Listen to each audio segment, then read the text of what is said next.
এত রাত হয়েছে, গাড়ি ঘোড়া বন্ধ, যাবো কি করে গো মা? কি করে মা যাবো? রাধারাম বলবো না কৃষ্ণ না? হেঁটে হেঁটে যাবেন? এইবার ভালো কথা, হেঁটে হেঁটে যাবেন।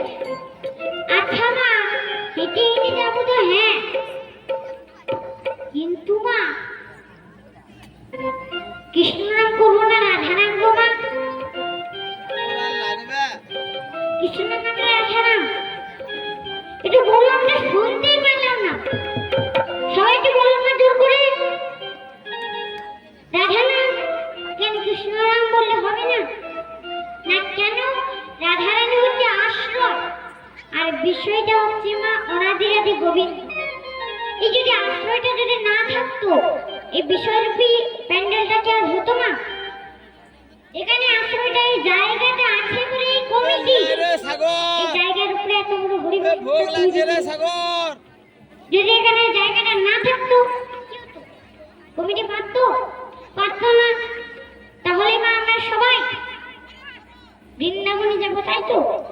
আর শুনেছি নাকি মা রাধারাম করে বৃন্দাবন গেলে পথটা যত বড় হোক না কেন পথটা ছোট হয়ে যাবে।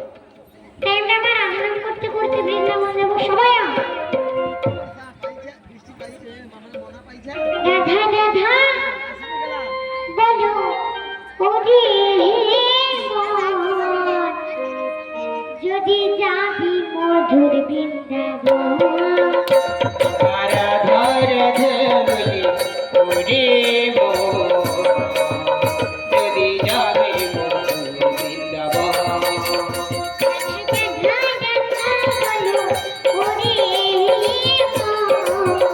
যদি যাবি মধুর বৃন্দাবন। রাধা রাধা রাধা বলে ওরে যদি যাবে মধুর বৃন্দাবন।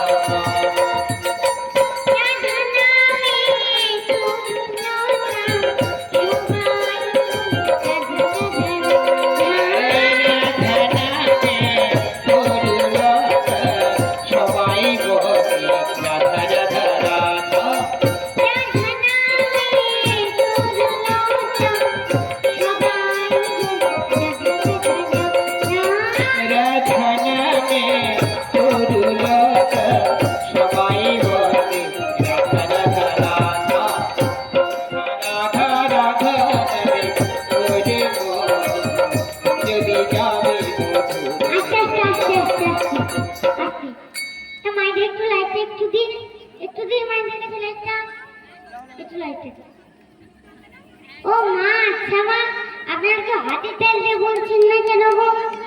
এটা কিন্তু আমার কৃপণতা হয়ে যাচ্ছে। যেমন একটা কৃপণের একটা আমি গল্প বলি। মা সবাই এরকম ফাঁকা ফাঁকা করে বসেছো কেন গো মা?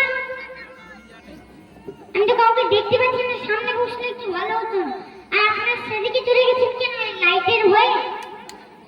লাইটের ভয় তো? এদিকে এলে একটু ভালো হতো। যেন ওদিকে যখন গিয়েছেন, এদিকে ওদিকে ছড়িয়ে যখন পড়েছেন, তাই তো হ্যাঁ হো কিন্তু দিতে হবে, তাই না? তাই কৃপণের না কথা বলি। একদিন একটা কৃপণ মা তার বউ বলছে, দেখো স্বামী, তুমি অনেকদিন ধরে কিন্তু তুমি গঙ্গাতে স্নান করে আসছো, যাও তুমি স্নান করে আসছে, যাও তুমি স্নান করে এসো। মা গল্পটা একটু ভালো করে শুনবে। যাও তুমি স্নান করে এসো। তার কৃপণের মা বউ বলছে, কৃপণ বলছি এত দূর রাস্তা, টাকা তো দরকার, তাই না 50 টাকা রাখো, তুমি গাড়ি ভাড়া দিয়ে যাবে আবার। না না করা যাবে না, 50 টাকাটা যে হাত ছাড়া হয়ে যাবে, আমি হেঁটে হেঁটে যাবো। তবে আমার কৃপণ বলছি হেঁটে হেঁটে যাবো, আমি একজনকে সঙ্গে নেব, একজনকে আমি সঙ্গে নেব। সে কে না? বলছে এইটুকু ছোট্ট আমি ছাগলটাকে নিয়ে যাবো, ওকেও চড়াতে চড়াতে নিয়ে যাবো, আর আমি স্নান করে চড়াতে চড়াতে নিয়ে আসবো। ওরও পেট ভরে যাবে, আমারও স্নান করা হয়ে যাবে। এই কথা বলছি মা, ওরও পেট ভরে যাবে, আমারও স্নান হয়ে যাবে। করছিল তখন দেখতে অনেক সাধু সাধু মা স্নান করছে আর স্নান করে উঠে আসছে 1001 টাকা করে দিচ্ছে তারা 1001 টাকা মা স্নান করে সাধুরা উঠে আসছে আর 1001 টাকা করে চাঁদা নিচ্ছে তখন কৃপণ বলছে না না 1001 টাকা তো নেই এখানে কাজ হওয়া যাবে না স্ত্রী যদি বকে বলে কি করলো মা আশেপাশে তোমার ঘাট ফাঁকা আছে নাকি তখন মা কি করলো মা শ্মশানের ঘাটে একদিকে মা শ্মশানের কি ঘাট শ্মশানের ঘাটে মা স্নান করছে